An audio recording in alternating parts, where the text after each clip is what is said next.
ഹരേ കൃഷ്ണ. ശ്രീമദ്ഭാഗവതം ചതുർത്ഥസ്കന്ധം 12-ാമത്തെ അധ്യായം 29-ാമത്തെ ശ്ലോകം വരെ എടുത്തു. ബാക്കിയുള്ള ഭാഗങ്ങൾ നമുക്ക് കേൾക്കാം. അതുവരെയുള്ള ശ്ലോകങ്ങൾ നമുക്കൊന്ന് ചൊല്ലി നോക്കാം. ഓം നമോ ഭഗവതേ വാസുദേവായ. ശ്രീമദ്ഭാഗവതേ ചതുർത്ഥസ്കന്ധേ അഥ 12-ഓധ്യായഃ. മൈത്രേയ ഉവാച. ധ്രുവം നിവൃത്തം പ്രതിബുദ്ധ്യവൈശസാദപേതമന്യും ഭഗവാൻ ധനേശ്വര തത്രാഗതശ്ചാരണയക്ഷകിന്നരൈ സംസ്തൂയമാനോഭ്യവദത്കൃതാഞ്ജലിം. ധനദ ഉവാച. ഭോ ഭോ ക്ഷത്രിയദായാദ പരിതുഷ്ടോസ്മി തേന യസ്ത്വം പിതാമഹാദേശാദ്വൈരം ദുസ്ത്യജമത്യജഃ ന ഭവാനവധീദ്യക്ഷാന്നയക്ഷ ഭ്രാതരം തവ കാലയേവ ഹി ഭൂതാനാം പ്രഭുരപ്യയഭാവയോ. അഹം ത്വമിത്യപാർത്ഥാധീരജ്ഞാനാത് പുരുഷസ്യ ഹി സ്വാഗ്നീവാഭാത്യ തദ്ധ്യാനാദ്യയാ ബന്ധവിപര്യയൗ. തദ്ഗച്ഛധ്രുവഭദ്രം ദേ ഭഗവന്തമഥോക്ഷജം സർവഭൂതാത്മഭാവേന സർവഭൂതാത്മവിഗ്രഹം ഭജസ്വ ഭജനീയാം ഘ്രിമഭവായ ഭവച്ഛിദം യുക്തം വിരഹിതം ശക്തിയാ ഗുണമയ്യാത്മമായയാ. വൃണീഹി കാമം നൃപയന്മനോഗതം മത്തസ്ത്വമൗത്താനപദേ വിശങ്കിത വരം വരാർഹോऽംബുജനാഭപാദയോരനന്തരം ത്വാം വയമംഗശുശ്രുമ. മൈത്രേയ ഉവാച. സ രാജരാജേന വരായ ചോദിതോ ധ്രുവോ മഹാഭാഗവതോ മഹാമതി ഹരൗ സവവ്രേ ചലിതം സ്മൃതിം യയാ തരത്യയത്നേന ദുരത്യയം തമ. തസ്യ പ്രീതേന മനസാ താം ദത്വൈഡവിടസ്തതഃ പശ്യതോ അന്തർദധേ സോऽപി സ്വപുരം പ്രത്യപദ്യത. അഥായജത യജ്ഞേശം ക്രതുഭിർഭൂരിദക്ഷിണൈഃ ദ്രവ്യക്രിയാദേവതാനാം കർമ്മഫലപ്രദം. സർവാത്മന്യച്യുതേ സർവേ തീവ്രൗഘാം ഭക്തിമുദ്വഹൻ ദദർശാത്മനി ഭൂതേഷു തമേവാവസ്ഥിതം വിഭും. തമേവ ശീലസമ്പന്നം ബ്രഹ്മണ്യം ദീനവത്സലം ഗോപ്താരം ധർമ്മസേതൂനാം മേനിരേ പിതരം പ്രജാ. ഏവം ബഹുസവം കാലം മഹാത്മാ വിചലേന്ദ്രിയഃ ത്രിവർഗോപൈകം നീത്വാ പുത്രായാദാൻ നൃപാസനം. മന്യുമാന ഇദം വിശ്വം മായാരചിതമാത്മനി അവിദ്യാരചിതസ്വപ്ന ഗന്ധർവനഗരോപമം. ആത്മത്രപത്യ സുഹൃദോ ബലമൃദ്ധഘോഷമന്തഃപുരം പരിവിഹാരഭുവശ്ചരമ്യാ ഭൂമണ്ഡലം ജലധിമേഖലമാകലയ്യ കാലോപസൃഷ്ടമിതി സപ്രയയൗ വിശാലാം. തസ്യാം വിശുദ്ധകരണ ശിവവാർവിഗാഹ്യ ബദ്ധ്വാസനം ജിതമരുന്മനസാ ഹൃദാക്ഷ സ്ഥൂലേ ദധാര ഭഗവൽ പ്രതിരൂപ ഏതധ്യായംസ്തദവ്യവഹിതോ വ്യസൃജൽ സമാധൗ. ഭക്തിം ഹരൗ ഭഗവതി പ്രവഹന്നജസ്രം ആനന്ദബാഷ്പകലയാ മുഹുരർദ്യമാന വിക്ലിദ്യമാന ഹൃദയ പുളകാജിതാം ഗോനാത്മാനം അസ്മരദസാവിധി മുക്തലിംഗാം. സദദർശ വിമാനാഗ്ര്യം നഭസോവതരധ്രുവ വിഭ്രാജയദ്ദശദിശോ രാഗാപതിമിവോദിതം. തത്രാനുദേവ പ്രവരൗ ചതുർഭുജൗ ശ്യാമൗ കിശോരാവരുണാംബുജേക്ഷണൗ സ്ഥിതാവഷ്ടഭ്യഗദാം സുവാസസൗ കിരീടഹാരാംഗദചാരുകുണ്ടലൗ. വിജ്ഞായതാവുത്തമഗായ കിങ്കരാവഭ്യുത്ഥിത സാധ്വസവിസ്മൃത ക്രമ നാമനാമാനി ഗൃണൻ മധുദ്വിഷ പാർഷത്പ്രധാനാവിധി സംഹതാഞ്ജലി. സ തം കൃഷ്ണപാദാഭിനിവിഷ്ടമാനസം ബദ്ധാഞ്ജലിം പ്രശ്രയനമ്രകന്ധരം സുനന്ദനന്ദാ ഉപസൃത്യ സസ്മിതം പ്രത്യൂജതു പുഷ്കരനാഭസമ്മതൗ. സുനന്ദനന്ദാവൂജതു ഭോ ഭോ രാജൻ സുഭദ്രം ദേ വാചം നോവഹിതശൃണു യഃ പഞ്ചവർഷസ്തപസാ ഭവാൻ ദേവമതീതൃപത് തസ്യാഖിലജഗദ്ധാതുരാവാം ദേവസ്യ ശാർഗിണഃ പാർഷദാവിഹ സംപ്രാപ്തൗ നേതും ത്വാം ഭഗവൽപദം. സുദുർജയം വിഷ്ണുപദം ജിതം ത്വയായത്സൂരയോ പ്രാപ്യ വിചക്ഷതേ പരം ആദിഷ്ഠതചന്ദ്രദിവാകരാദയോ ഗൃഹക്ഷതാരാः പരിയന്തി ദക്ഷിണം. അനാസ്ഥിതം മേ പിതൃഭിർ അന്യൈരപ്യംഗകർഹിചിൽ ആദിഷ്ഠ ജഗതാം വന്ദ്യം തദ്വിഷ്ണോഃ പരമം പദം ഏതദ്വിമാനപ്രവരം ഉത്തമശ്ലോകമൗളിന ആയുഷ്മൻ അധിരോഢും ത്വമർഹസി നിശമ്യ വൈകുണ്ഠനിയോജ്യ മുഖ്യയോർമധുച്യുതാം വാചമുരുക്രമപ്രിയ കൃതാഭിഷേക കൃതനിത്യമംഗളോ മുനീൻ പ്രണമ്യാശിഷം അഭ്യവാദയത് പരീത്യാഭ്യർച്ച്യദിഷ്ട്യാഗ്രം പാർഷദാവഭിവന്ദ്യ ച യേഷ തദധിഷ്ഠാതും ബിഭ്രദ്രൂപം ഹിരൺമയം. അടുത്ത ശ്ലോകമാണ് എടുക്കേണ്ടത്, 30-ാമത്തെ. തദോത്ഥാനപദപുത്രോ ദദർശാന്തകമാഗതം മൃത്യോർമൂർധനി പദം ദത്വാ ആരുരോഹാദ്ഭുതം ഗൃഹം.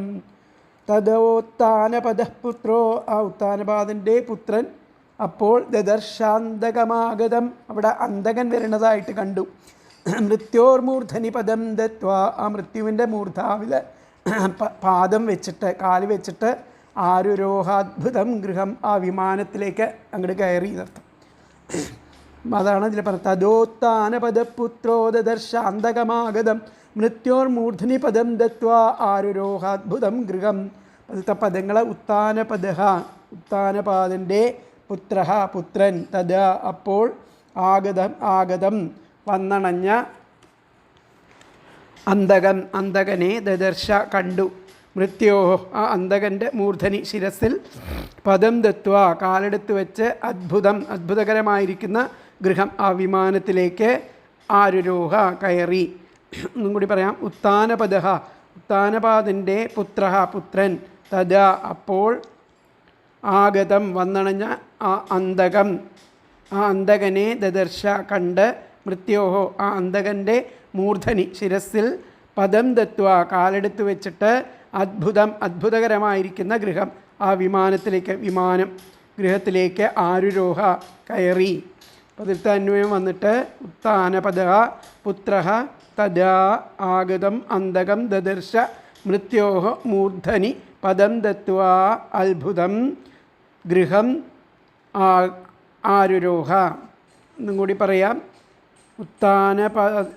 ഉത്ഥാനപദ പുത്ര തദാ ആഗത അന്തകം ദദർശ മൃത്യോഹ മൂർധനി പദം ദത്വാ അദ്ഭുതം ഗൃഹം ആരുരോഹ.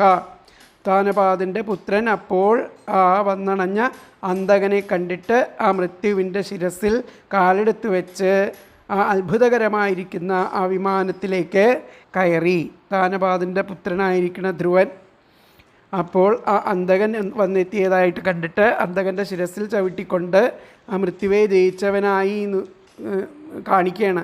ജയിച്ചവനായിട്ട് ആ അത്ഭുത വിമാനത്തിൽ കയറി. ഈ ശ്ലോകം ആ ശ്രീധരാചാര്യസ്വാമികൾ അല്പം നർമ്മരസത്തോടെ വ്യാഖ്യാനിക്കുന്നുണ്ട്.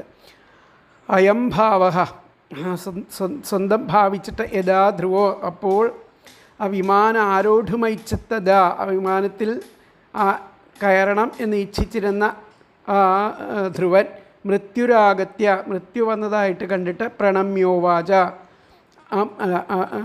അങ്ങനെ ആഗ്രഹിച്ച ആ ധ്രുവനെ മൃത്യുരാഗത്യ ആ മൃത്യു അവിടെ വന്നിട്ട് പ്രണമ്യോവാച പ്രണമിച്ചിട്ട് പറഞ്ഞു, ഹേ മഹാരാജ മാം അംഗീകുരു, അല്ലയോ മഹാരാജാവേ എന്നെ അംഗീകരിക്കൂ.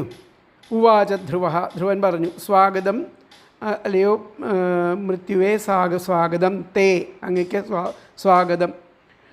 ക്ഷണം താവതുപവിശ കുറച്ച് നേരം ഇരിക്കൂ. ക്ഷണം താവതുപദിശ അല്പനേരം ഇരിക്കൂ. ഏവമുക്ത്വാ ധ്രുവോ ഇപ്രകാരം ആ ധ്രുവൻ പറഞ്ഞിട്ട് വിഷ്ണോഹ സ്മരണം കൃത്വ വിഷ്ണുവിനെ സ്മരിച്ചുകൊണ്ട് മൃത്യോർമൂർധനി പദം ദത്വ മൃത്യുവിൻ്റെ ശിരസിൽ പാദം വെച്ച് വിമാനാഗ്ര്യം ആരുരോഹ വിമാനത്തിൽ അദ്ദേഹം കയറി. അപ്പോൾ ധ്രുവൻ വിമാനത്തിൽ കയറുവാൻ തുടങ്ങിയപ്പോഴേക്കും ആ അന്തകൻ അവിടെ വന്ന്, അല്ലയോ മഹാരാജാവേ അങ്ങൊന്ന് എന്നെ അംഗീകരിക്കൂ എന്ന് അഭ്യർത്ഥിച്ചു. അങ്ങയ്ക്ക് സ്വാഗതം, അല്പനേരം ഇരിക്കൂ എന്ന് പറഞ്ഞിട്ട് ആ ധ്രുവൻ ആ ഭഗവാനെ സ്മരിച്ച് അന്തകൻ്റെ മൂർധാവിൽ ചവിട്ടിയിട്ട് ആ വിശിഷ്ട വിമാനത്തിൽ കയറി എന്നുള്ളതാണ് പറയുന്നത്. അപ്പോൾ ആ ഉത്ഥാനപാദപുത്രനായിരിക്കുന്ന ധ്രുവൻ തൻ്റെ അടുത്തെത്തിയ ആ അന്തകനെ കണ്ട് അദ്ദേഹം അന്തകൻ്റെ തലയിൽ ചവിട്ടി അത്ഭുതകരമായിരിക്കുന്ന ആ വിമാനത്തിൽ കയറി. ഉത്തമം ആയിരിക്കുന്ന വിമാനത്തെ പ്രദക്ഷിണാദികൾ ചെയ്ത് പൂജിച്ച് വിഷ്ണു പാർഷദന്മാർ വന്ദിച്ച് അതിൽ കയറുവാൻ ഭാവിച്ചു. അപ്പോൾ ആ ധ്രുവശരീരം സ്വർണ്ണമയമായി ഭവിച്ചു. പൂർവ്വശരീരം തന്നെ തേജോമയവും വിമാനസ്ഥിതിയോഗ്യവും ആയി. അങ്ങനെ ആ ഭഗവത് പ്രസാദത്താൽ ആ ദേവാദികളും അവനിൽ പ്രസാദിച്ചു എന്ന് കാണിക്കുകയാണ് അടുത്ത ശ്ലോകത്തിൽ കൂടിയിട്ട്. അപ്പോൾ ഇതിൽ വ്യാഖ്യാനത്തിൽ പറഞ്ഞിരിക്കുന്നത് തഥാ മൃത്യുമാഗതം ദൃഷ്ടുവ, അവിടെ ആ മൃത്യു വന്നിട്ട് ദൃഷ്ടുവ ആ ധ്രുവനെ കണ്ടിട്ട് മൃത്യുരാഗത്യ മൃത്യു ജഗാത മൃത്യു പറഞ്ഞു, ഹേ മഹാരാജ, അല്ലയോ മഹാരാജ, മാം അംഗീകുരു, എന്നെ അംഗീകരിക്കൂ. ധ്രുവ ഉവാച, ധ്രുവൻ പറഞ്ഞു, ഹേ മൃത്യോ, അല്ലയോ മൃത്യുവേ, തവ സ്വാഗതം, അങ്ങേക്ക് സ്വാഗതം. ക്ഷണം തിഷ്ഠ, കുറച്ചു നേരം നിൽക്കൂ.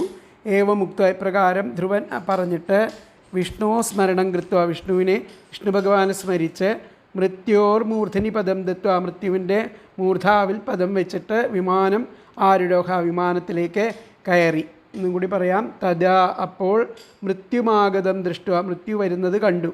മൃത്യുരാഗത്യ, മൃത്യു വന്ന് ആ ധ്രുവനോട് പറഞ്ഞു, ഹേ മഹാരാജ, ലയോ മഹാരാജാവേ, മാമംഗീകുരു, എന്നെ അംഗീകരിക്കൂ. ധ്രുവ ഉവാച, അപ്പം ധ്രുവൻ പറഞ്ഞു, ഹേ മൃത്യോ, അല്ലയോ മൃത്യോ, അങ്ങയ്ക്ക് സ്വാഗതം, തവ സ്വാഗതം. ഹേ മൃത്യോ, തവ സ്വാഗതം. ക്ഷണം തിഷ്ഠ, കുറച്ചു നേരം നിൽക്കൂ. ഏവമുക്ത ധ്രുവോ, ഇപ്രകാരം പറഞ്ഞ ആ ധ്രുവൻ വിഷ്ണു സ്മരണം കൃത്വ, വിഷ്ണുവിനെ സ്മരിച്ച് മൃത്യോർ മൂർധനി പദം ദത്വ, മൃത്യുവിൻ്റെ മൂർധാവിലെ പാദം വെച്ച് വിമാനം ആരുരോഹ, വിമാനത്തിലേക്ക് കയറി. ഒന്നും കൂടി പറയാതെ തഥാ മൃത്യുമാഗതം ദൃഷ്ട്വ മൃത്യുരാഗത്യ ജഗാത, ഹേ മഹാരാജ, മാം അംഗീകുരു. ധ്രുവ ഉവാച, ഹേ മൃത്യോ, തവ സ്വാഗതം. ക്ഷണം തിഷ്ഠ. ഏവമുക്ത ധ്രുവോ വിഷ്ണോ സ്മരണം കൃത്വ മൃത്യുർമൂർധിനി പദം ദത്വ വിമാനം ആരുരോഹ. അപ്പോൾ അടുത്ത ശ്ലോകം നമുക്ക് നോക്കാം. 31-ാമത്തെ ശ്ലോകം.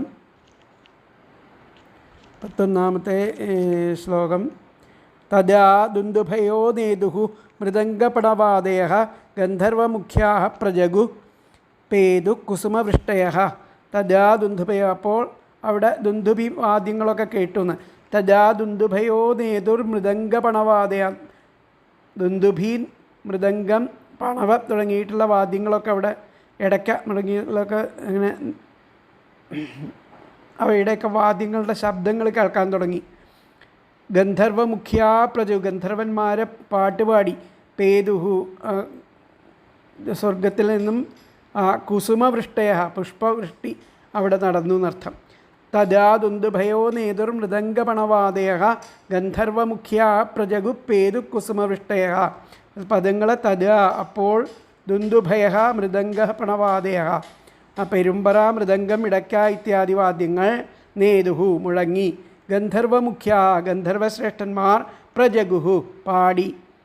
കുസുമവൃഷ്ടയ പുഷ്പവൃഷ്ടി പേതുഹു ച പുഷ്പവൃഷ്ടി പതിക്കുകയും ചെയ്തു. ഒന്നും കൂടി പറയാം. തഥാ അപ്പോൾ ദുന്ദുഭയ മൃദംഗപണവാദയ പെരുമ്പറ, മൃദംഗം, ഇടയ്ക്ക ഇത്യാദി വാദ്യങ്ങൾ നേതുഹു മുഴങ്ങി. ഗന്ധർവമുഖ്യ ഗന്ധർവശ്രേഷ്ഠന്മാർ പ്രജഗുഹു പാടി. കുസുമവൃഷ്ടയ പുഷ്പവൃഷ്ടി പേതുഹു ച പുഷ്പവൃഷ്ടി പതിക്കുകയും ചെയ്തു എന്നർത്ഥം. അപ്പോൾ ഇതിലത്തെ അന്വയം വന്നിട്ട് തഥാ ദുന്ദുഭയ മൃദംഗപണവാദയ നേതുഹു ഗന്ധർവമുഖ്യാ പ്രജഗു കുസുമവൃഷ്ടയ പേതുഹു ച. എന്നും കൂടി പറയാം. തഥാ ദുന്ദുഭയ മൃദംഗപണവാദയ നേതുഹു ഗന്ധർവമുഖ്യാ പ്രജഗുഹു കുസുമവൃഷ്ടയ പേതുഹു ച.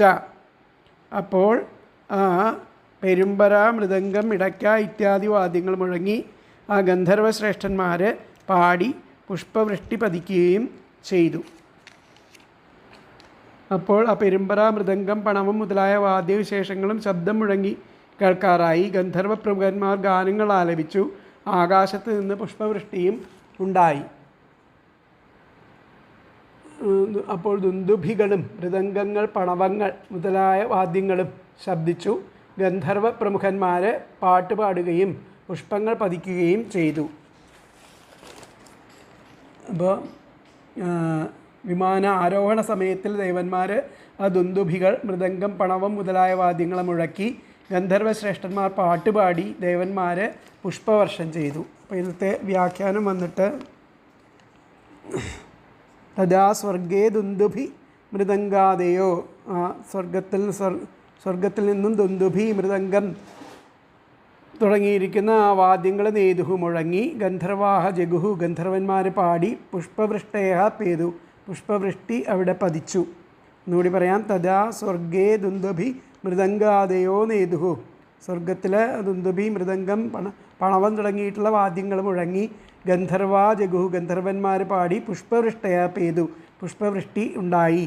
തഥാ സ്വർഗേ ദുന്ദുഭി മൃദംഗാദയോ നേതുഹു ഗന്ധർവാ ജഗുഹു പുഷ്പവൃഷ്ടയ പേതുഹു. അപ്പോൾ അടുത്ത ശ്ലോകം നോക്കാം. അടുത്ത ശ്ലോകത്തിലെ 32ാമത്തെ ശ്ലോകം. സച സ്വർലോകമാരോക്ഷ്യൻ സുനീതിം ജനനിം ധ്രുവഃ അന്വസ്മരദഗം ഹിത്വാ ദീനാം യാസ്യേ ത്രിവിഷ്ടപം.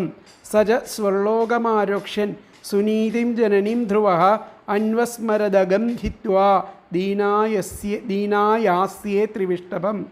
സച അപ്പോൾ ആ സ്വർലോകത്തിലേക്ക് നോക്കിയിട്ട് സുനീതിം ജനനിം ധ്രുവഃ ആ അമ്മയായിരിക്കുന്ന സുനീതിയെ ധ്രുവൻ ഓർത്തു. അന്വസ്മരദഗം എന്നിട്ട് ഹിത്വാ സുനീതിയെ ഓർത്തു. എന്നിട്ട് ആ സുനീതിനെ അവിടെ ഉപേക്ഷിച്ചു. സുനീതി ഹിത്വാ സുനീതിയെ ഉപേക്ഷിച്ചിട്ട് ആ അകം എത്തിച്ചേരാൻ പ്രയാസമുള്ള അകം ഹിത്വാ ദീന എത്തിച്ചേരാൻ പ്രയാസമുള്ള ഈ സ്വർലോകത്തിലേക്ക് ഞാൻ യാസ്യെ എങ്ങനെ പോവും, എങ്ങനെയാണ് പോകുന്നത് എന്നതിനെ പറ്റിയിട്ട് ചിന്തിച്ചു.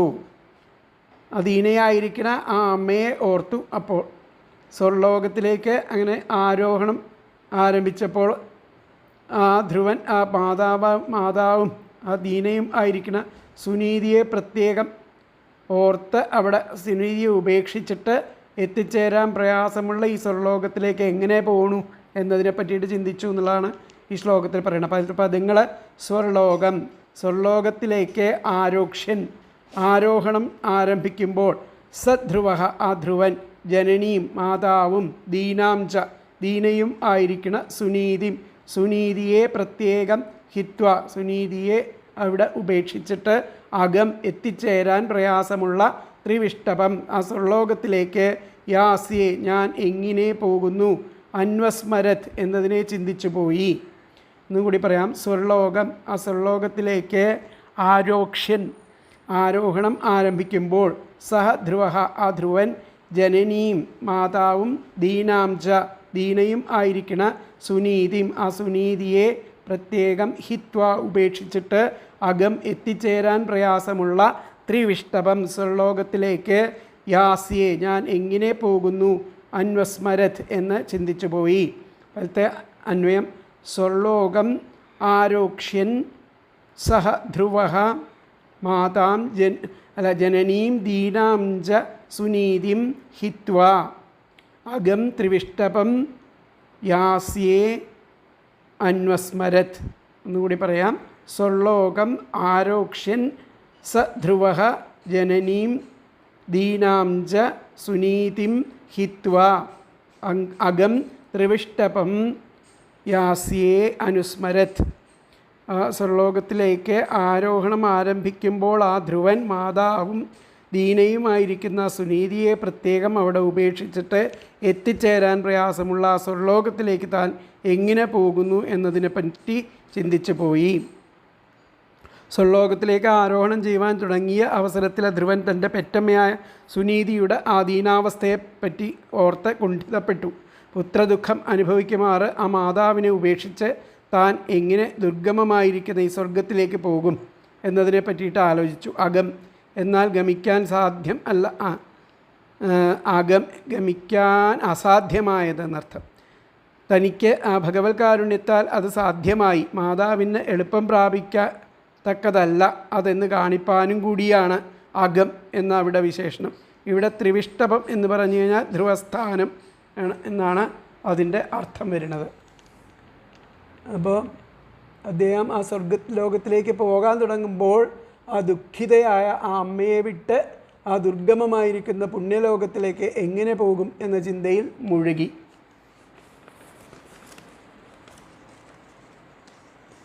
അപ്പോൾ വിമാനത്തിൽ കയറണ സമയത്ത് അമ്മയായിരിക്കുന്ന സുനീതിയെ ഉപേക്ഷിച്ചിട്ട് എൻ്റെ വിചാരത്തിൽ ദുഃഖിക്കുന്ന അമ്മയായ സുനീതിയെ ഉപേക്ഷിച്ചിട്ട് ദുഷ്ടപ്രവേശ സ്ഥാനമായ സ്വർഗത്തെ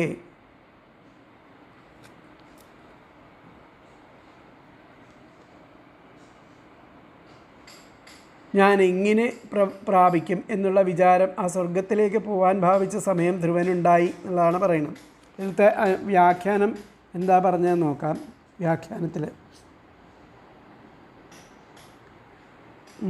സ്വർലോകം ഗച്ഛൻ ദീനാം, സ്വർലോകത്തിലേക്ക് പോകുമ്പോൾ ദീനാം മാതരം, ദീനയായിരിക്കുന്ന മാതാവിനെ ഹിത്വ ഉപേക്ഷിച്ചിട്ട് സ്വർഗേ യാസ്യാമിതി, സ്വർഗത്തിൽ എങ്ങനെ എത്തും എന്നുള്ളത്, ജനനിയും എങ്ങനെ എത്തും ആ ജനനി എന്നുള്ളതിനെ പറ്റിയിട്ട് സസ്മാര സ്മരിച്ചു. സ്വർലോകം ഗച്ഛൻ ദീനാം മാതരം ഹിത്വ, ആ സ്വർലോകത്തിലേക്ക് പോകുമ്പോൾ ആ ദീനയായിരിക്കുന്ന മാതാവിനെ ഓർത്തിട്ട് മാതാവിനെ അവിടെ ഉപേക്ഷിച്ചു. എന്നിട്ട് സ്വർഗത്തിൽ യാസ്യാമിതി ജനനീം സസ്മാര, ആ ജനനി എങ്ങനെയാണ് ഈ സ്വർലോകത്തിലേക്ക് എത്തുക എന്നുള്ളതിനെ പറ്റിയിട്ട് ചിന്തിച്ചു ആണോ പറയുന്നത്. അപ്പോൾ സ്വർലോകം ഗച്ഛൻ ദീനാം മാതരം ഹിത്വ സ്വർഗം യാസ്യാമീതി ജനനീം സസ്മാര എന്നുള്ളതാണ് അടുത്ത വ്യാഖ്യാനം. അപ്പോൾ അടുത്ത ശ്ലോകം നോക്കാം. ഇതി വ്യവസിതം തസ്യ വ്യവസായ സുരോത്തമൗ ദർശയാമാസതുർദേവീം പുരോയാനേന ഗച്ഛതിം. ഇതി വ്യവസിതം തസ്യ വ്യവസായ സുരോത്തമൗ ദർശയാമാസതുർവേദീം പുരോയാനേന ഗച്ഛതിം. അപ്പോൾ അദ്ദേഹത്തിൻ്റെ ഈ ഇംഗിതത്തെ മനസ്സിലാക്കിയിട്ട് ആ സുനന്ദനന്ദന്മാർ, സുനന്ദനന്ദന്മാർ മുന്നിലുള്ള ആ വാഹനത്തിൽ കയറി, അവർ മുന്നിലുള്ള വാഹനത്തിൽ കയറി ഗച്ഛന്തിയും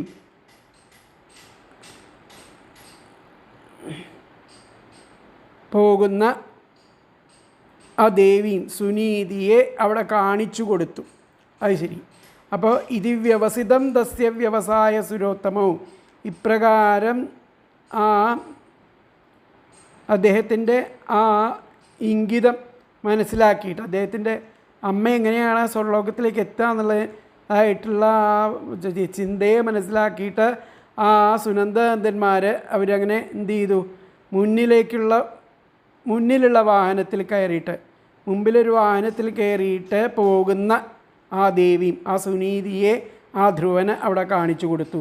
പുരോയാനേന ഗച്ഛതിയും ദേവിയും, മുമ്പിലുള്ള വാഹനത്തിൽ പോകുന്ന ആ സുനീതിയെ അവിടെ ദർശയാമാസത് കാണിച്ചു കൊടുത്തു എന്നാണ് പറയുന്നത്. ദിവ്യവസിതം തസ്യ വ്യവസായ സുരോത്തമവും ദർശയാമാസതുർവേദിയും പുരോയാനേന ഗച്ഛതിയും. തസ്യ അദ്ദേഹത്തിൻ്റെ ഇതി ഇങ്ങനെയുള്ള വ്യവസിതം ഇംഗിതത്തെ വ്യവസായ മനസ്സിലാക്കിയിട്ട് സുരോത്തമവും ആ സുനന്ദനന്ദന്മാർ പുരോയാനേന മുന്നിലുള്ള വാഹനത്തിൽ കയറി ഗച്ഛന്തീം പോകുന്ന ആ ദേവിയും സുനീതിയെ ദർശയാമാസതു കാണിച്ചു കൊടുത്തു എന്നുകൂടി പറയാം. തസ്യ അദ്ദേഹത്തിൻ്റെ ഇതി ഇങ്ങനെയുള്ള വ്യവസിതം ഇംഗിതത്തെ വ്യവസായ മനസ്സിലാക്കിയിട്ട് സുരോത്തമവും ആ സുനന്ദനന്ദന്മാർ പുരോയാനേന മുന്നിലുള്ള വാഹനത്തിൽ കയറി ഗച്ഛന്തീം പോകുന്ന ദേവിയും ആ സുനീതിയെ ദർശയാമാസതു കാണിച്ചു കൊടുത്തു. അപ്പോൾ അതിൻ്റെ അന്വയം തസ്യ ഇതി വ്യവസിതം വ്യവസായം തസ്യ ഇതി വ്യവസിതം വ്യവസായ സുരോത്തമൗ പുരോയാനേന ഗച്ഛതീം ദേവീം ദർശയാമാസതുഹു എന്നുകൂടി പറയാം.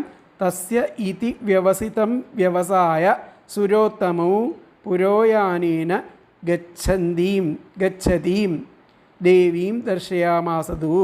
അദ്ദേഹത്തിൻ്റെ ഇങ്ങനെയുള്ള ആ ഇംഗിതത്തെ മനസ്സിലാക്കിയിട്ട് സുനന്ദനന്ദന്മാർ മുന്നിലുള്ള വാഹനത്തിൽ കയറിപ്പോകുന്ന ആ സുനീതിയെ കാണിച്ചു കൊടുത്തു. ധ്രുവൻ്റെ ഇംഗിതം എന്തെന്നറിഞ്ഞാൽ വിഷ്ണു പാർഷദന്മാർ തന്നേക്കാൾ മുൻപിലായി ഒരു ദിവ്യവിമാനത്തിൽ സുനീതി സ്വർഗത്തിലേക്ക് യാത്രയാകുന്നതായിട്ട് കാണിച്ചു കൊടുത്തു. ഗച്ഛന്തീം എന്നാണ് വേണ്ടത്. ഗച്ഛതീം എന്നാണ് ആശ്രം. ഗച്ഛതീം എന്നുള്ളത് ആശ്രമാണ്. അപ്പോൾ ഇവിടെ വന്നിട്ട് ധ്രുവൻ്റെ ഈ വിധത്തിലുള്ള അഭിപ്രായം അറിഞ്ഞിട്ട് ആ ദേവശ്രേഷ്ഠന്മാർ മുന്നിൽ വിമാനത്തിൽ യാത്ര ചെയ്യുന്ന ആ മാതാവിനെ കാണിച്ചു കൊടുത്തു.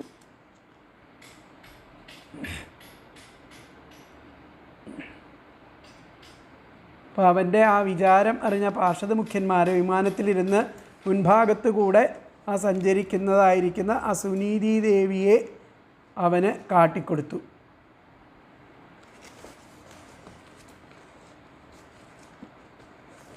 ഭഗവാന്റെ അനുഗ്രഹമുള്ളവർ സങ്കല്പിക്കുന്നതെല്ലാം അപ്പോൾ തന്നെ അവർക്ക് സാധിക്കും. സാധിപ്പാൻ അർഹതയില്ലാത്ത സങ്കല്പം അവർക്കുണ്ടാകുകയില്ലെന്നും ധരിക്കാം എന്നുള്ളതാണ് ഈ ശ്ലോകത്തിൽ നിന്ന് ധരിക്കേണ്ടത്. അപ്പോൾ ഇതിലത്തെ വ്യാഖ്യാനം വന്നിട്ട് തഥാ അപ്പോൾ വിഷ്ണുപാർഷദാവഗ്രേ വിഷ്ണുപാർഷദന്മാരും മുമ്പിൽ വിമാനേന ഗച്ഛന്തീം വിമാനത്തിൽ പോയിക്കൊണ്ടിരിക്കുന്ന സുനീതിയും ദർശയാമാസത്തു ആ സുനീതിയെ കാണിച്ചു കൊടുത്തു. തഥാ വിഷ്ണുപാർഷദാവഗ്രേ അപ്പോൾ ആ വിഷ്ണുപാർഷദന്മാർ മുമ്പിൽ വിമാനേന ഗച്ഛന്തി വിമാനത്തിൽ സഞ്ചരിച്ചു കൊണ്ടിരിക്കുന്ന സുനീതിയും ദർശയാമാസതു സുനീതിയെ കാണിച്ചു കൊടുത്തു. തഥാ വിഷ്ണുപാർഷദാവഗ്രേ വിമാനേന ഗച്ഛന്തിം സുനീതിം ദർശയാമാസതു. അപ്പോൾ അടുത്ത ശ്ലോകം നമുക്ക് നോക്കാം. 34 ശ്ലോകം. തത്ര തത്ര പ്രശംസദ്ഭിഃ പഥി വൈമാനികൈഃ സുരൈഃ അവഗീര്യമാണോ ദദൃശേ കുസുമൈഃ ക്രമശോ ഗ്രഹാൻ. തത്ര തത്ര പ്രശംസദ്ഭിഃ പഥി വൈമാനികൈഃ സുരൈഃ അവഗീര്യമാണോ ദദൃശേ കുസുമൈഃ ക്രമശോ ഗ്രഹാൻ. വഴിനീളെ അങ്ങനെ അവിടെ അങ്ങനെ പുകഴ്ത്തിക്കൊണ്ടുള്ള ആ വിമാനചാരികളായ ദേവന്മാരാൽ എല്ലാ സ്ഥലത്തും വെച്ചിട്ടിങ്ങനെ ഇടയ്ക്കിടയ്ക്ക് പ്രശംസിക്കുന്നുണ്ട് ഈ ധ്രുവനെ. അങ്ങനെയുള്ള ആ ദേവന്മാരാൽ അവഗീര്യമാണ് പുഷ്പവൃഷ്ടി ചെയ്യപ്പെട്ടുകൊണ്ട് പുഷ്പവൃഷ്ടികളൊക്കെ ചെയ്തുകൊണ്ട് ഗ്രഹങ്ങളെയെല്ലാം പലവിധത്തിലുള്ള ഗ്രഹങ്ങളെയെല്ലാം അവിടെ കണ്ടു. ദദൃശേ കുസുമൈ ക്രമശോ ഗ്രഹാൻ ക്രമത്തിൽ ഗ്രഹങ്ങളെയെല്ലാം അവിടെ കണ്ടു. നവഗ്രഹങ്ങളെയും കണ്ടു. തത്ര തത്ര പ്രശംസദ്ഭി പതി വൈമാനികൈ സുരൈ അവഗീര്യമാണോ ദദൃശേ കുസുമൈ ക്രമശോ ഗ്രഹാൻ. അപ്പം പഥി വഴിനീളെ തത്ര തത്ര അവിടവിടെ വഴിനീളെ അവിടവിടെ പ്രശംസദ്ഭി പുകഴ്ത്തിക്കൊണ്ടുള്ള വൈമാനികൈഹി ആ വിമാനചാരികളായിരിക്കുന്ന സുരൈഹി ആ ദേവന്മാരാൽ കുസുമൈഹി അവഗീര്യമാണ് പുഷ്പവൃഷ്ടി ചെയ്യപ്പെട്ടുകൊണ്ട് ക്രമശഃ ക്രമേണ ഗ്രഹാൻ ഗ്രഹങ്ങളെയെല്ലാം ദദൃശേ കണ്ടു. എന്നുകൂടി പറയാം. പഥി വഴിനീളെ തത്ര തത്ര അവിടവിടെ പ്രശംസദ്ഭി ആ പുകഴ്ത്തിക്കൊണ്ടുള്ള ആ വൈമാനികൈഹി ആ വിമാനചാരികളായിരിക്കുന്ന സുരൈഹി ആ ദേവന്മാരാൽ കുസുമൈഹി അവഗീര്യമാണ് പുഷ്പവൃഷ്ടി ചെയ്യപ്പെട്ടുകൊണ്ട് ക്രമശഃ ക്രമേണ ഗ്രഹാൻ ഗ്രഹങ്ങളെയെല്ലാം ദദൃശേ കണ്ടു. അപ്പോൾ അന്വയം വന്നിട്ട് പഥി തത്ര തത്ര പ്രശംസദ്ഭി വൈമാനികൈ സുരൈ കുസുമൈ പുഷ്പവൃഷ്ടിം വൈമാനികൈ കുസുമൈ അവഗീര്യമാണ് ക്രമശഃ ഗ്രഹാൻ ദദൃശേ. എന്നും കൂടി പറയാം. പഥി തത്ര തത്ര പ്രശംസദ്ഭി വൈമാനികൈ സുരൈ കുസുമൈ അവഗീര്യമാണ് ക്രമശഃ ഗ്രഹാൻ ദദൃശേ. വഴിനീളെ അവിടവിടെ ആ പുകഴ്ത്തിക്കൊണ്ടുള്ള ആ വിമാനചാരികളായിരിക്കുന്ന ദേവന്മാരാൽ ആ പുഷ്പവൃഷ്ടി ചെയ്യപ്പെട്ടുകൊണ്ട് ക്രമേണ ആ ഗ്രഹങ്ങളെയെല്ലാം അവിടെ കണ്ടു. ധ്രുവൻ ആ ഉയർന്നുയർന്നു പോകുമ്പോൾ വഴിക്കുള്ള ഇടങ്ങളിൽ ആ വിമാനങ്ങളിൽ സ്ഥിതി ചെയ്യുന്ന ദേവന്മാർ പ്രശംസിക്കപ്പെട്ടവനായും അതുപോലെ പുഷ്പവൃഷ്ടി ചെയ്യപ്പെട്ടവനായിട്ടും ഭവിച്ചു. പിന്നെ ക്രമത്തിൽ ആ ഗ്രഹങ്ങളെ പിന്നിട്ടു. അതിനും ഉപരിസ്ഥാനത്തിൽ എത്തി. മാർഗത്തിൽ അവിടവിടെ ആ പ്രശംസിക്കുന്നവരും ആ വിമാനത്തിൽ അധിരൂഢമായ ആ ദേവന്മാരാൽ ദിവ്യപുഷ്പങ്ങൾ കൊണ്ട് വർഷിക്കപ്പെട്ട് ക്രമേണ സൂര്യാദി ഗ്രഹങ്ങൾ അദ്ദേഹം കണ്ടു എന്നർത്ഥം. അപ്പോൾ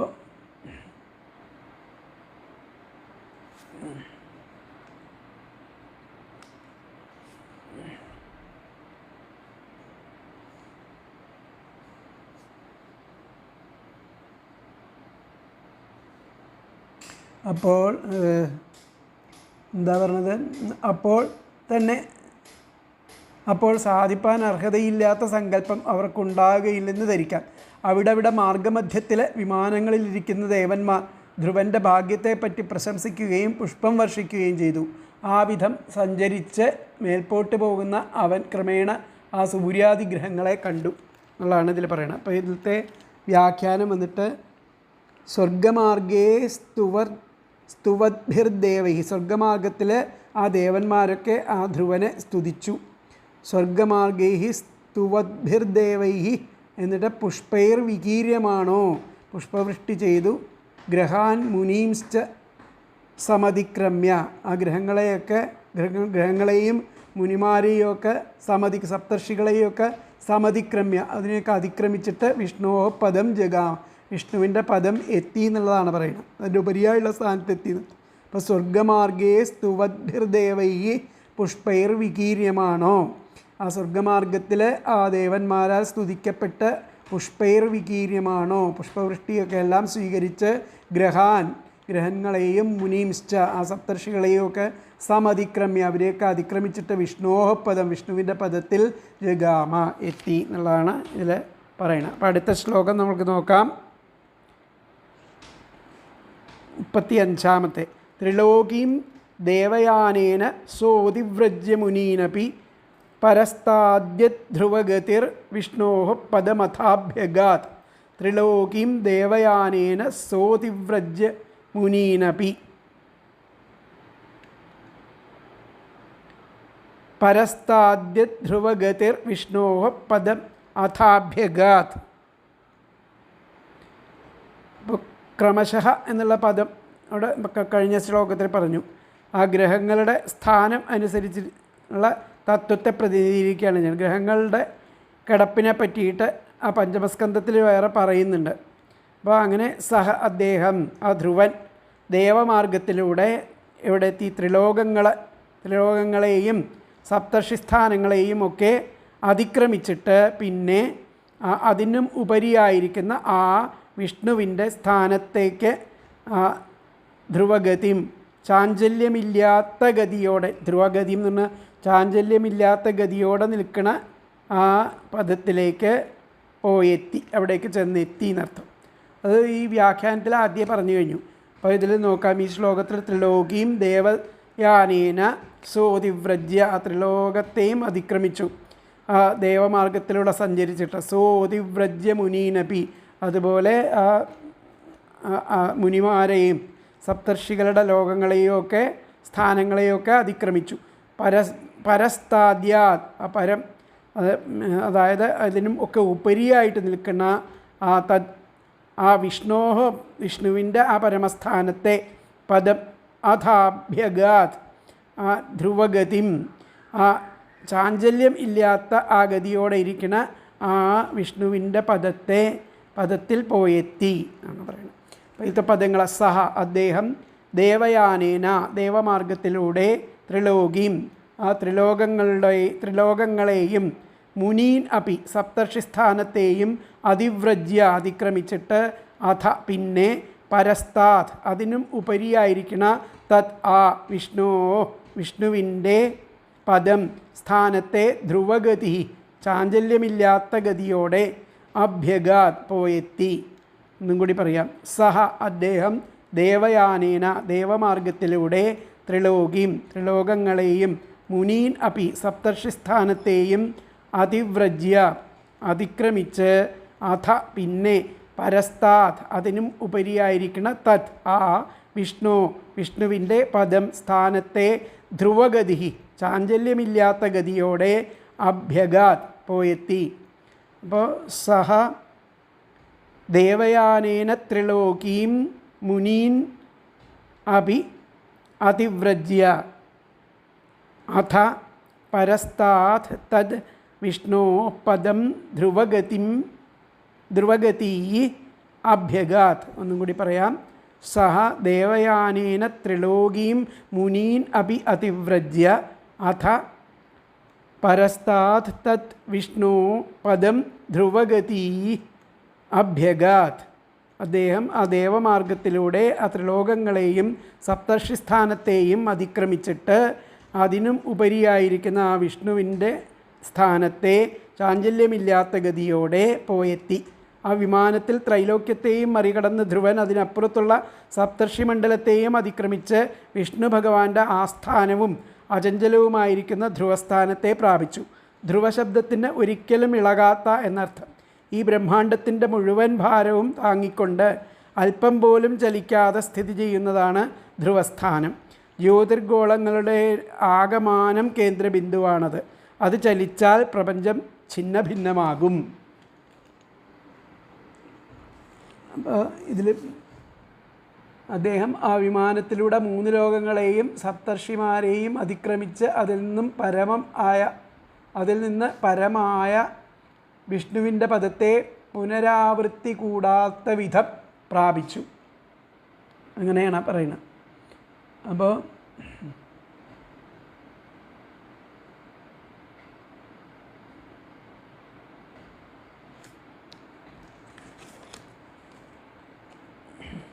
എന്താ പറഞ്ഞിരിക്കുന്നത്, അവിടെ മാർഗമധ്യത്തിൽ വിമാനത്തിലിരിക്കുന്ന ദേവന്മാർ ധ്രുവൻ്റെ ഭാഗ്യത്തെപ്പറ്റി പ്രശംസിക്കുകയും പുഷ്പം വർഷിക്കുകയും ചെയ്തു. ആ വിധം സഞ്ചരിച്ചിട്ട് ആ വിഷ്ണുവിൻ്റെ പദത്തിൽ സൂര്യാദി ഗ്രഹങ്ങളെ കണ്ടു. അങ്ങനെ ഇളക്കമില്ലാത്ത ആ സ്ഥാനത്തിലേക്ക് പോകുന്ന ധ്രുവൻ വിമാനത്തിൽ കൂടെ ത്രിലോകത്തെയും സപ്തർഷികളെയും സൂര്യാദി ഗ്രഹങ്ങളെയും ഒക്കെ പിന്നിട്ട് അതിനെല്ലാം മീതെയിരിക്കുന്ന വിഷ്ണുപദത്തെ സുഖമായി പ്രാപിച്ചു. ഏതെന്ന് സൂര്യാദി ഗ്രഹങ്ങളുടെ ശോഭയെ അപേക്ഷിക്കാതെ സ്വപ്രഭയാൽ തന്നെ ആ സർവഭാഗത്തും പ്രകാശിച്ചിട്ട് പ്രകാശം ഉള്ളതായിരിക്കുന്നുവോ ആ 3 ലോകങ്ങളും ഏതൊന്നിൻ്റെ പ്രഭയെ ആശ്രയിച്ച് പ്രകാശം ഉള്ളതായിത്തീരുന്നുവോ ആ പ്രാണികളിൽ കാരുണ്യമില്ലാത്തവർക്ക് യാതൊന്നിനെ പ്രാപിപ്പാൻ സാധിക്കയില്ലയോ. ആ പ്രാണികൾക്ക് ഹിതകർമ്മങ്ങളെ ആചരിക്കുന്നവർ യാതൊന്നിനെ പ്രാപിക്കുന്നുവോ ആ ലോകത്തിലേക്ക് ധ്രുവൻ ഗമിച്ചു. ഇത്രയും വലിയ അർത്ഥം പറയുന്നത്. അപ്പോൾ ഇതിലെ വ്യാഖ്യാനത്തിൽ എന്താ പറഞ്ഞതെന്ന് നോക്കാം. ഇത്രേ പറഞ്ഞുള്ളൂ. മുനീംശ്ച സമതിക്രമ്യ കഴിഞ്ഞ ശ്ലോകത്തിൽ പറഞ്ഞു. പുഷ്പൈർ വികീര്യമാണേ ഗ്രഹാൻ മുനീംശ്ച സമതിക്രമ്യ വിഷ്ണോ പദം ജഗാമ.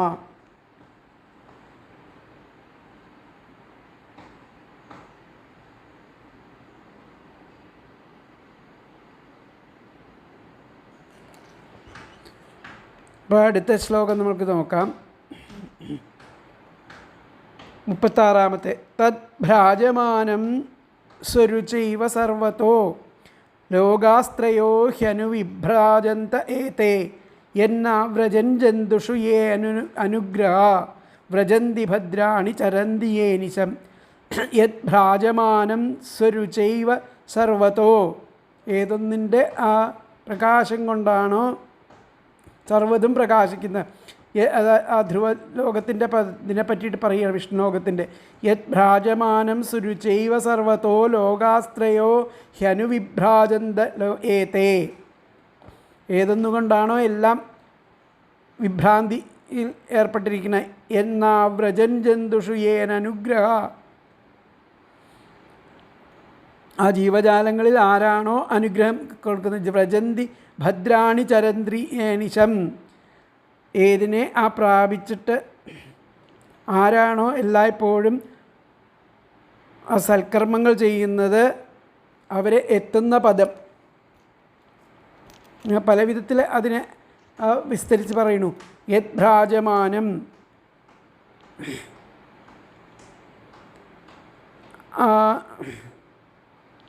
ശോഭിക്കണ സ്വരുച ഏവ ഭ്രാജമാനഃ. സ്വന്തം ആ പ്രകാശത്താൽ പ്രകാശിക്കുന്ന അതിനെ പിന്തുടർന്ന് എല്ലായിടത്തും പ്രകാശിച്ചു കൊണ്ടിരിക്കുന്നു. നോക്കാം നമുക്ക്. യത് ഭ്രാജമാനം സ്വരുചൈവ സർവതോ. പദങ്ങൾ നോക്കാം. ഏതേ ത്രയഃ ലോകാഃ. ഈ 3 ലോകങ്ങളും ലോകാസ്ത്രയോ 3 ലോകങ്ങളും സ്വരുച ഏവ സ്വന്തം പ്രകാശത്താൽ ഭ്രാജമാനം ശോഭിക്കുന്ന യത് ഏതിനെ അനു പിന്തുടർന്ന് ആ ത്രൈലോക്യങ്ങളും ആരെയാണ് പിന്തുടർന്ന് സർവതഃ എല്ലായിടത്തും വിഭ്രാജന്തേ പ്രകാശിച്ചു കൊണ്ടിരിക്കുന്നത്. ജന്തുഷു ജീവജാലങ്ങളിൽ ആരാണോ യേ അനന്തഗ്രഹാഃ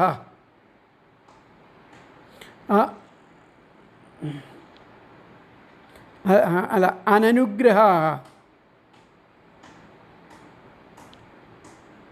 ആ ജീവജാലങ്ങളിൽ ആരാണോ നിർദ്ദയർ ആയിരിക്കുന്നത്, യത് ഏതിനെ അവ്രജൻ പ്രാപിച്ചിട്ടില്ല, അവർ ആ അനുഗ്രഹമില്ലാത്തവർ പ്രാപിച്ചിട്ടില്ലാത്ത പദമാണ് ഇത്. ഏ ആരാണോ അനിശം എല്ലായ്പ്പോഴും ഭദ്രാണി ആ സൽക്കർമ്മങ്ങൾ ചരന്തി ചെയ്യുന്നത്, അവർ മാത്രം വ്രജന്തിഹി അവിടെ എത്തുന്നു, ഈ പദത്തിൽ എത്തുന്നു എന്നർത്ഥം. ഒന്നുകൂടി പറയാം. ഏതേ ത്രയഃ ലോകാഃ ഈ 3 ലോകങ്ങളും സ്വരുച ഏവ സ്വന്തം പ്രകാശത്താൽ ഭ്രാജമാനം ശോഭിക്കുന്ന യത് ഏതിനെ അനു പിന്തുടർന്ന് സർവതഃ എല്ലായിടത്തും വിഭ്രാജന്തേ പ്രകാശിച്ചു കൊണ്ടിരിക്കുന്നു. ജന്തുഷു ജീവജാലങ്ങളിൽ യേ ആരാണോ അനനുഗ്രഹാഃ നിർദ്ദയർ, അവർ യത് ഏതിനെ ന അവ്രജൻ പ്രാപിച്ചിട്ടില്ലയോ, യേ ആരാണോ അനിശം എല്ലായ്പ്പോഴും ഭദ്രാണി സൽക്കർമ്മങ്ങൾ ചരന്തി ചെയ്യുന്നത്, അവർ മാത്രം വ്രജന്തിഹി അവിടെ എത്തുന്നുവല്ലോ ആണ്. ഒന്നുകൂടി പറയാം. ഏതേ ത്രയഃ ലോകാഃ ഈ 3 ലോകങ്ങളും സ്വരുച ഏവ സ്വന്തം പ്രകാശത്താൽ ഭ്രാജമാനം ശോഭിക്കുന്ന യത് ഏതിനെ അനു പിന്തുടർന്ന് സർവതഃ എല്ലായിടത്തും വിഭ്രാജന്തേ പ്രകാശിച്ചു കൊണ്ടിരിക്കുന്നു. ജന്തുഷു ജീവജാലങ്ങളിൽ യേ ആരാണോ അനനുഗ്രഹാഃ നിർദ്ദയർ, അവർ യത് ഏതിനെ ന അവ്രജൻ പ്രാപിച്ചിട്ടില്ല, യേ ആരാണോ അനിശം എല്ലായ്പ്പോഴും ഭദ്രാണി സൽക്കർമ്മങ്ങൾ ചരന്തി ചെയ്യുന്നത്, അവർ മാത്രം വ്രജന്തിഹി അവിടെ എത്തുന്നുവല്ലോ. അപ്പോൾ ഇതിലത്തെ അന്വയം വന്നിട്ട് ഏതേ ത്രയഃ ലോകാഃ സ്വരുച ഏവ ഭ്രാജമാനം യത് അനു സർവതഃ വിഭ്രാജന്തേ ജന്തുഷു യേ അനനുഗ്രഹാഃ യത് ന അവ്രജൻ യേ അനിശം ഭദ്രാണി ചരന്തി വ്രജന്തിഹി. എന്നുകൂടി പറയാം. ഏതേ ത്രയഃ ലോകാഃ സ്വരുച ഏവ ഭ്രാജമാനം യത് അനു സർവതഃ വിഭ്രാജന്തേ. പിന്നെ ജന്തുഷു യേ അനനുഗ്രഹാഃ യത് ന അവ്രജൻ യേ അനിശം ഭദ്രാണി ചരന്തി വ്രജന്തിഹി. അതായത് ഈ 3 ലോകങ്ങളും സ്വപ്രകാശത്താൽ ശോഭിക്കുന്ന ഏതിനെ പിന്തുടർന്ന് എല്ലായിടത്തും പ്രകാശിച്ചു കൊണ്ടിരിക്കുന്നു. ജീവജാലങ്ങളിൽ ആരാണോ നിർദ്ദയർ അതിനെ അവർ പ്രാപിച്ചിട്ടില്ല, ആരാണോ എല്ലായ്പ്പോഴും സൽക്കർമ്മങ്ങൾ ചെയ്യുന്നത് അവർ മാത്രം അവിടെ എത്തുന്നുവല്ലോ. സ്വയം പ്രകാശിക്കുന്ന ആ ധ്രുവസ്ഥാനത്തെ ആശ്രയിച്ചാണ് ഈ 3 ലോകങ്ങളും പ്രകാശിക്കുന്നത്. അങ്ങനെ ജീവജാലങ്ങളിൽ കരുണയില്ലാത്തവർക്ക് ധ്രുവപദം അപ്രാപ്യാണ്. മംഗളകർമ്മങ്ങൾ ചെയ്യുന്നവർക്കാകട്ടെ സജ്ജനങ്ങൾക്കാകട്ടെ ആ സ്ഥാനത്ത് അവർ പ്രാപിക്കുകയും ചെയ്യും. ഭൂലോകം, ഭുവർലോകം, സ്വർലോകം ഇവയാണ് ഈ പറഞ്ഞ 3 ലോകങ്ങൾ. ത്രൈലോക്യം എന്നാൽ ഇവയെന്ന് ദ്വിതീയ സ്കന്ധത്തിൽ പറയുന്നുണ്ട്. പഞ്ചമസ്കന്ധത്തിലും ശിശുമാര വർണ്ണനത്തിൽ ആ ധ്രുവസ്ഥാനത്തെപ്പറ്റി വളരെ വിശദമായിട്ട് പ്രതിപാദിക്കുന്നുണ്ട്. ശാന്താഃ സമദൃശഃ ശുദ്ധാഃ സർവഭൂതാനുരഞ്ജനാഃ യാന്ത്യഞ്ജസാച്യുതപദം അച്യുതപ്രിയ ബാന്ധവ. അടുത്ത ശ്ലോകത്തിൽ അതിനെ പറ്റിയിട്ട് കുറച്ചും കൂടി വിസ്തരിച്ച് പറയണു. അപ്പോൾ ഇവിടെ വന്നിട്ട് ആ സ്വയം പ്രകാശിതം ആയിരിക്കുന്ന ആ സ്ഥാനത്തെ മുൻനിർത്തി മറ്റുള്ള 3 ലോകങ്ങളും ശോഭിക്കുന്നു. ജീവികളിൽ കരുണയില്ലാത്തവർക്ക് ആ സ്ഥാനം ഒരിക്കലും പ്രാപിക്കാൻ കഴിയില്ല. നിരന്തരം മംഗളകർമ്മം ചെയ്യുന്ന ആൾക്കാർക്കാകട്ടെ അതിനെ പ്രാപിക്കാൻ കഴിയണം. അതാണ് പറഞ്ഞിരിക്കുന്നത്. അപ്പോൾ അതാണ് ഇവിടെ സൂര്യാദി വിഗ്രഹങ്ങളെയും കടന്നിട്ട് അതിനെല്ലാം മീതെ ഇരിക്കുന്ന വിഷ്ണുപദത്തെ സുഖമായി പ്രാപിച്ചു. ഏതെന്ന് സൂര്യാദിഗ്രഹങ്ങളുടെ ശോഭയെ അപേക്ഷിക്കാതെ സ്വപ്രഭയാൽ തന്നെ സർവഭാഗത്തും പ്രകാശിച്ചിട്ട് ആ പ്രകാശമുള്ളതായിരിക്കുന്നുവോ, അങ്ങനെ 3 ലോകങ്ങളും ഏതൊന്നിൻ്റെ പ്രഭയെ ആശ്രയിച്ചിട്ട് പ്രകാശമുള്ളതായിരിക്കുന്നുവോ, പ്രാണികളിൽ കാരുണ്യമില്ലാത്തവർക്ക് യാതൊന്നിനെ പ്രാപിപ്പാൻ സാധിക്കുകയില്ലയോ, പ്രാണികൾക്ക് ഹിതകർമ്മങ്ങളെ ചെയ്യുന്നവർക്ക് യാതൊന്നിനെ പ്രാപിക്കുവാൻ സാധിക്കുന്നുവോ, ആ ലോകത്തിലേക്ക് ധ്രുവൻ ഗമിച്ചു എന്നുള്ളതാണ് ഈ ശ്ലോകത്തിൽ അർത്ഥം ആയിട്ട് പറയുന്നത്. അപ്പോൾ അടുത്തത് 37ാമത്തെ ശ്ലോകം ഇതിനെ പറ്റിയിട്ട് വിസ്തരിച്ച് പറയുന്ന ലോകത്ത് ശാന്താഹ സമദൃശ ശാന്തരും സമദൃശ സമഭാവനയുള്ളവരും ശുദ്ധാഹ ശുദ്ധന്മാരും ശുദ്ധാന്തകരണം ഉള്ളവർ സർവഭൂതാനുരഞ്ജന സർവഭൂത ജീവജാലങ്ങളിലും കാരുണ്യമുള്ളവരും അച്യുതപ്രിയ ബാന്ധവാഹ അച്യുതപ്രിയ ബാന്ധവ മഹാവിഷ്ണുവാകുന്ന ആ പ്രിയബന്ധുവോട് കൂടിയവരും ആയവർ അച്യുതപദം ആ ഭഗവത് പദത്തെ അഞ്ജസ നിഷ്പ്രയാസം അവിടെ യാന്തി ചെന്നെത്തുന്നു. അവരുടെ ശാന്താ സമദൃശ ശുദ്ധ സർവഭൂതാനുരഞ്ജന യാന്തി അഞ്ജസാച്യുതപദം അച്യുതപ്രിയ ബാന്ധവ. അപ്പോൾ ഒന്നുകൂടി പറയാം. പദങ്ങളെ ശാന്താഹ ശാന്തരും, സമദൃശ സമഭാവനയുള്ളവരും, ശുദ്ധാഹ ശുദ്ധാന്തകരണമുള്ളവരും, സർവഭൂതാനുരഞ്ജനാ സർവജീവജാലങ്ങളിലും കാരുണ്യമുള്ളവരും, അച്യുതപ്രിയ ബാന്ധവാഹ മഹാവിഷ്ണുവാകുന്ന പ്രിയബന്ധുവോട് കൂടിയവരും ആയവർ അച്യുതപദം ആ ഭഗവത് പാദത്തെ അഞ്ജസ നിഷ്പ്രയാസം യാന്തി ചെന്നെത്തുന്നു. ഒന്നുകൂടി പറയാം. ശാന്താഹ ശാന്തരും, സമദൃശ സമഭാവനയുള്ളവരും, ശുദ്ധാഹ ശുദ്ധാന്തകരണമുള്ളവരും, സർവഭൂതാനുരഞ്ജനാ സർവജീവജാലങ്ങളിലും കാരുണ്യമുള്ളവരും, അച്യുതപ്രിയ ബാന്ധവാഹ മഹാവിഷ്ണുവാകുന്ന ആ പ്രിയബന്ധുവോട് കൂടിയവരും ആയവർ അച്യുതപദം ആ ഭഗവത് പദത്തെ അഞ്ജസ നിഷ്പ്രയാസം യാന്തി ചെന്നെത്തുന്നു. ഇതിലത്തെ അന്വയം വന്നിട്ട് ശാന്താ സമദൃശ ശുദ്ധാ സർവഭൂതാനുരഞ്ജനാ അച്യുതപ്രിയ ബാന്ധവാ അച്യുതപദം അഞ്ജസ യാന്തി. എന്നുകൂടി പറയാം. ശാന്താ സമദൃശ ശുദ്ധാ സർവഭൂതാനുരഞ്ജനാ അച്യുതപ്രിയ ബാന്ധവാ അച്യുതപദം അഞ്ജസ യാന്തി. ശാന്തരും സമഭാവനയുള്ളവരും ശുദ്ധാന്തകരണമുള്ളവരും സർവജീവജാലങ്ങളിലും കാരുണ്യമുള്ളവരും മഹാവിഷ്ണുവാകുന്ന പ്രിയബന്ധുവോട് കൂടിയവരും ആയവർ ആ ഭഗവത് പാദത്തെ പ്രയാസം കൂടാതെ പദത്തിൽ ചെന്നെത്തിച്ചേരുന്നു. ശാന്തന്മാരും സർവജീവജാലങ്ങളിലും സമദൃഷ്ടിയോട് കൂടിയവരും ശുദ്ധാത്മാക്കളും സർവചരാചരങ്ങളെയും രഞ്ജിപ്പിക്കുന്നവരും ഭഗവാനാകുന്ന പ്രിയപ്പെട്ട ബന്ധുവോട് കൂടിയവരും ആയ മഹാത്മാക്കൾ പെട്ടെന്ന് ആ ഭഗവത്പാദത്തെ പ്രാപിക്കുന്നു. അച്യുതപ്രിയോ ബാന്ധവോ യേഷാം എന്ന വിഗ്രഹം. അച്യുത ശബ്ദത്തിന് അജഹ സർവേശ്വര സിദ്ധി സർവാതിരച്യുത എന്ന് സഹസ്രനാമത്തിൻ്റെ ഭാഷ്യത്തിൽ സ്വരൂപ സാമർഥ്യാന്നച്യുതോ നച്യവതേ നച്യവിഷ്യത്തെ ഇതി അച്യുത. ആ സ്വരൂപ സാമർഥ്യത്തിൽ നിന്ന് ച്യുതി അഥവാ പതിച്ചിട്ടില്ലാത്തവൻ, ഇപ്പോഴും പതിക്കാത്തവൻ, മേലിലും പതനം സംഭവിക്കാത്തവൻ എന്നും അച്യുത പ്രഥിത പ്രാണ എന്ന സഹസ്രനാമവാക്യത്തിൻ്റെ ഭാഷ്യത്തിൽ ഷഡ്ഭാവവികാരരഹിതത്വാദ് അച്യുത എന്ന ആചാര്യസ്വാമികളും പറയുന്നു.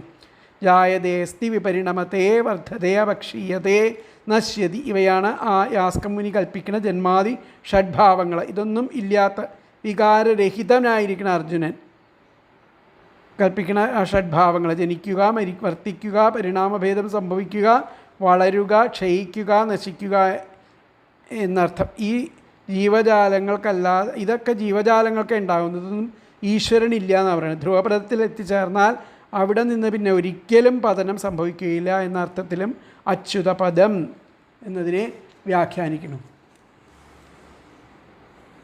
അപ്പോൾ ശാന്തന്മാരും സമദർശികളും സർവപ്രാണികളെയും സ്നേഹിക്കുന്നവരും ഭഗവാനാകുന്ന പ്രിയബന്ധുവോട് കൂടിയവരും ആയവർ ആ വിശുദ്ധമായിരിക്കുന്ന അച്യുതപദത്തെ അനായാസേന പ്രാപിക്കണു.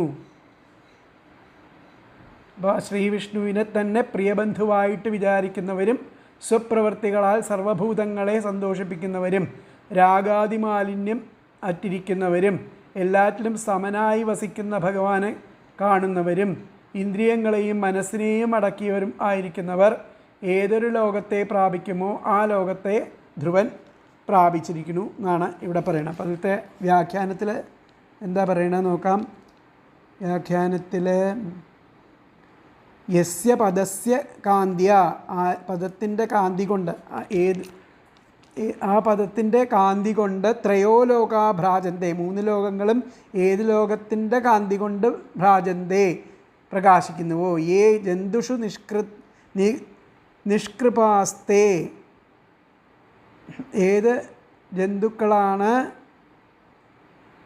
കൃപയില്ലാത്തവർ, കാരുണ്യമില്ലാത്തവർ, തത്പദം നാവ്രജൻ, അവർക്ക് ആ പദം ലഭിക്കില്ല. അവർക്ക് ആ പദം ലഭിക്കില്ല. പിന്നെ ആർക്ക് ആ പദം ലഭിക്കണം?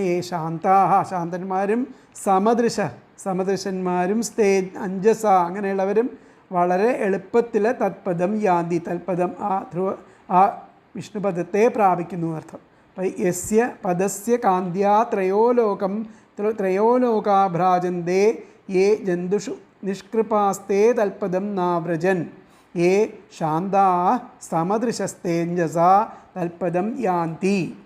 ഒന്നുകൂടി പറയാം. യസ്യ പദസ്യ, ആ ഏത് പദത്തിൻ്റെ കാന്തി, യസ്യ പദസ്യ, ഏത് പദത്തിൻ്റെ കാന്തി കൊണ്ടാണോ ത്രയോ ലോകാ ഭ്രാജന്തേ, 3 ലോകങ്ങളും പ്രകാശിക്കുന്നത്, ഏ ജന്തുഷു, അങ്ങനെയുള്ള ആ സ്ഥലം വിഷ്ണുപദം, അതിനെ ഏ ജന്തുഷു നിഷ്കൃപാസ്തേ, ജന്തുക്കൾക്കും കൃപ ഇല്ലാത്തവർക്കും അതിനെ തൽപദം നാവ്രജൻ, അതിനെ പ്രാപിക്കാനാവില്ല. പിന്നെ ഏ ശാന്താഹ, ഈ പദത്തെ ശാന്തന്മാർക്കും സമദൃശന്മാർക്കും സമ്യഗ്ധി ഉള്ളവർക്കും സമാധിസ്ഥന്മാർക്കുമൊക്കെ അഞ്ജസ, എളുപ്പത്തിൽ തൽപദം യാന്തി, ആ പദത്തെ പ്രാപിക്കാനാവുന്നു. ഇതാണ് ഇതിൻ്റെ വ്യാഖ്യാനം. ബാക്കി ഭാഗങ്ങൾ അടുത്ത ഭാഗത്തിൽ നോക്കാം. ഹരേ കൃഷ്ണ.